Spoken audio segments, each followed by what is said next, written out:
Sainte Marie, Maman bon Dieu, pour nous, Saint Michel, tout bon ange bon Dieu, pour nous. Saint Jean-Baptiste et Saint José. Bonjour à tous, bonnes frères et sœurs mauriciennes d'ici et d'ailleurs. Merci de venir rejoindre nous dans nos programmes Un Saint chaque jour. Dans ce programme-là, nous avons l'occasion de faire un peu connaissance avec ban sainte, qui l'Église invite nous pour célébrer chaque jour. Et nous pouvons demander prier pour nous et intercéder pour nos familles. Aujourd'hui, le 12 février, l'Église invite nous à célébrer mémoire Sainte Ombéline. Ombéline est vénérée comme bienheureuse cistercienne. C'est un modèle de conversion radicale de la vie monastique féminine et de charité familiale. Et nous profitons de l'occasion pour saluer Ban Ombéline. Imaginez une jeune femme de haute noblesse au XIIe siècle, habillée de soie, escortée par Ban cheval richement orné. C'est-à-dire, rentre dans la cour, un monastère, qu'une austérité sévère peut régner. Il est venu pour lui venir visiter son bon frère dans sa abbaye là, dans son monastère là. Et dans ce monastère là, son frère c'est lui-même qui est responsable supérieur, et c'est Bernard de Clairvaux, futur docteur de l'Église. Mais ce jour-là, Bernard refuse pour recevoir son sœur. Non pas dureté, mais pour secouer sa sœur-là, qui lui contente beaucoup, et qui vient, sa sœur qui vient laisser gagner par la mondanité. Ça, c'est un choc, ce sœur. Et ce choc-là, provoque Ombéline pour un retournement intérieur bouleversant. Alors, sur tout ce bande d'affaires, ce bande apparence brillante, derrière ça, en secret, et une âme qui secrètement t'appelle de bon Dieu. À partir de ce jour-là, l'image d'un pas décidé vers la vie humble, pénitente et ardente, jusqu'à l'épouvine abaisse, c'est-à-dire supérieure et mère spirituelle, pour d'autres femmes. Sainte Ombéline est l'histoire vraie d'une conversion lumineuse, d'une vie de richesse à une vie de lumière. Ombéline fut née en 1092 à Fontaine-les-Dijon d'une grande famille bourguignonne, fille de Techelin de Roux et de la bienheureuse Alette de Montbard, et seule fille parmi 6 frères, dont Saint Bernard, donc Gérard et Yvard, tous les 3 pour engager dans la vie monastique. La Bourgogne du XIIe siècle, tu connais une réforme spirituelle intense. Là, un cistercien peut monter, un abbé initié par l'abbaye de Cîteaux, magnifié par Bernard, peut attirer beaucoup de foule par son idéal de pauvreté, de silence et de dépouillement. Au milieu de sa renouveau-là, Ombéline grandit dans un monde où la noblesse peut balancer en devoir social, richesse et tension spirituelle. Mariée à un seigneur, Ombéline permet une existence frivole, brillante, confortable dans l'entourage de l'aristocratie. Il connaît qu'il y a une jolie femme, élégante, admirée. Alors, étant il visite Clairvaux, Ombéline présente-lui un grand équipage. Mais Bernard, qui tient dans le souci pour le salut de sa sœur, refuse catégoriquement pour recevoir lui. Ça refus-là, loin de vexer durablement sa sœur, devine un coup de grâce spirituelle. Alors Ombéline pleurait, il réfléchit, il commence à interroger, et il pose la question, est-ce qu'il m'a la vie? Est-ce qu'il y a vraiment un sens profond? Humble et silencieux, ce premier geste de conversion est bouleversant. Il renonce à tout, sur l'apparat, sur la richesse, sur la vie mondaine. li habille pauvrement, li instituer un vie de jeûne, de prière et de pénitence. Elle lui demande pardon et lui rôde la volonté de Dieu. 2 ans plus tard, avec l'accord de son mari, il quitte tout, il quitte la vie mondaine pour lui venir un monial à Julie. Et là, il vous prendre la vie de cistercienne. Bientôt, il pour venir supérieur du monastère, prieur, et puis il pour fondre lui-même un monastère à Grésenon, parce que c'est l'exemple qui peut attirer beaucoup de vocations. Les tournants décisifs sur la vie de Sainte Ombéline. Il arrivait précisément le jour que son frère Bernard de Clairvaux pas fin accueillir lui dans le monastère. Ça refus là, fin ouvert la brèche, fin ouvert un passage pour qu'il la grâce capable d'infiltrer dans la vie de Ombéline. Parce qu'Ombéline pour comprendre que l'amour existe parfois la vérité nue.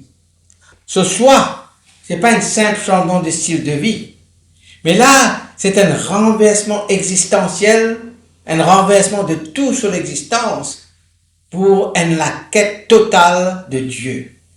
Il choisit la règle cistercienne qui composait d'humilité et de dépouillement radical et il rejoint ainsi ce bon frère qui est déjà dans la vie monastique. Alors la vie de Ombéline, il y a peu cause à nous aujourd'hui, et surtout, il y a peu adresse pour tout ban qui croit qu'il est trop tard pour nous changer. Pendant de longues années, Ombéline, comment dire, est dans tout, il peut briller dans tout ban salon aristocratique. Il est content la beauté, il est content l'élégance, il est content man parure, il est content man fête de son époque. Il tient dans le goût du monde sans méchanceté, mais avec son attachement profond aux apparences qui rendent le cœur paresseux. Il rend le cœur pas à rôde sa bondier qui nous vient rôder là. Aux yeux de beaucoup, une telle femme, elle est déjà dans tout, elle est déjà toute faite, installée dans un style de vie confortable, enchaînée aux habitudes mondaines, trop loin du sérieux religieux pour espérer une conversion. Mais bon Dieu n'a pas dans le même regard que nous. Il y a tant de moments favorables, le plus discret, parfois le plus inattendu. Le moment de Dieu, c'est donc ce moment dans la vie d'Ombéline quand il rencontre Bernard de Clairvaux, son frère, qui fait une vie de moine. Et le contraste entre eux est frappant, comme si nous regardions dans le miroir. D'un côté, nous gagnons la beauté extérieure, de l'autre côté, la beauté intérieure. Quelque chose, comment dire, finit désiré dans l'âme d'Ombéline. Elle y ressentit une brûlure douce, elle rappelle, même, elle l'appelle. C'est là qui commence la plus grande œuvre de Dieu en elle. La transformation d'un cœur attaché au luxe à un cœur tout entier attaché à Dieu. Ombéline pouvait ainsi la sœur spirituelle de tout ban qui dit « Mon trop tardé, mon trop loin, mon trop marqué par mon bannière. » Parce que la vie même, il répond « La grâce, il arrive jamais trop tard, mais il arrive à l'heure de Dieu. Pas à nous l'heure, mais à l'heure de Dieu. » Pour une famille divisée, une famille inquiète, l'histoire d'Ombéline et son frère rappelle-nous la force et l'amour fraternel. Cette histoire, c'est une grande vérité humaine. Votre content votre camarade profondément, mais votre l'amour n'est pas sentimental, n'est exigeant, n'est abrasif, c'est-à-dire n'est décapant, et puis n'est brillant.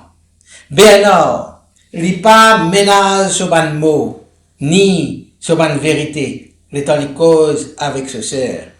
Il trouve en elle ce qu'il est capable de devenir. Il trouve un potentiel. C'est que Dieu veut d'elle. Et il ose dire, il ose révéler ça à sa sœur. Ombéline, blessée par la rudesse de son frère, retourne contre lui bouleversé. Mais l'amour peut faire ce travail.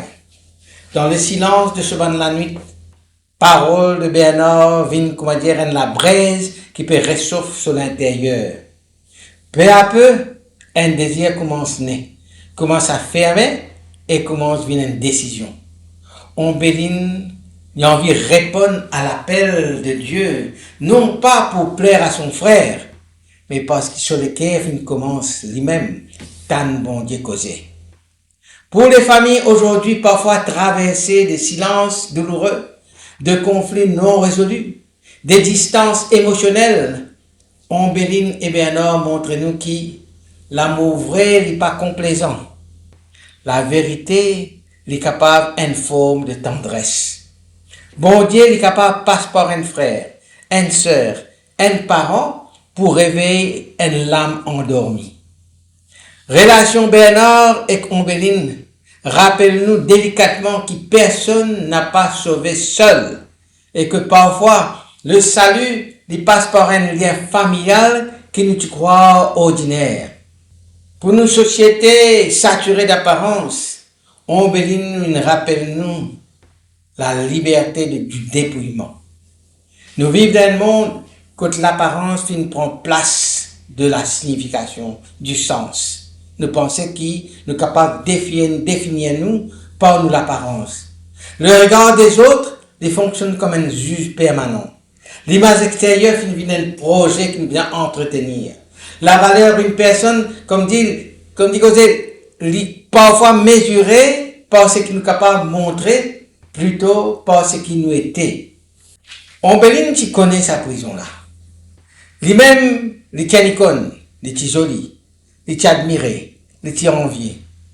Mais ce qu'il finit découvert au monastère de Julie, c'est une simplicité renversante. La vraie beauté lui brillait en proportion du dépouillement intérieur. Plus il laisse de côté un accessoire de la vie passée, plus une autre lumière intérieure allumée en elle, une douceur, une la paix, une pureté du regard. Ce bon compagne témoignait qu'il rayonnait d'une présence qui n'était pas construite, mais qui finit recevoir. Il pas faire semblant pour trouver ce rayonnement-là. Mais c'est quelque chose comme si qu'il finit recevoir intérieurement. Ombéline, il pas séduire, il éclairer. À une époque, que tant de gens peuvent souffrir du poids du paraître, de l'apparence, que nous aimons montrer une autre qualité de personnage qui nous était, que nous pouvons épuiser nous, pour montrer nous-mêmes sous les meilleurs jours, Sainte Ombéline peut venir nous. La liberté a commencé quand on arrête de nous dans un miroir qui le monde fin fabriquer et vient présente devant nous. Pour une femme engagée, Ombéline devient un modèle de force et d'audace spirituelle. La conversion d'Ombéline n'est pas efface sa personnalité, mais il magnifie, il fait une plus grande. Une fois entré au monastère, il révèle la force intérieure inattendue. Loin d'être une femme effacée, il devient un responsable capable d'organiser, de guider, de conseiller. Sur l'intelligence, sur l'assurance et sur le sens de leadership, il fait mettre ça au service de la communauté. Ombéline incarne ainsi un visage trop méconnu de la sainteté féminine. C'est celui d'une femme qui gouverne, qui dirige, qui inspire, non par ambition personnelle, mais par fidélité à Dieu. Il représente la femme capable du choix radicaux, la femme qui n'a pas peur de changer de cap, la femme qui assume un leadership spirituel, la femme qui répond à l'appel du Christ avec audace. Pour les femmes d'aujourd'hui, engagées dans la société, les associations, les écoles, les paroisses ou encore dans la vie familiale, Ombéline est un modèle brillant, une femme forte, profondément libre, pleinement femme et profondément sainte. Si Ombéline peut causer nous encore aujourd'hui, c'est parce qu'il traverse les siècles avec une vérité toujours actuelle.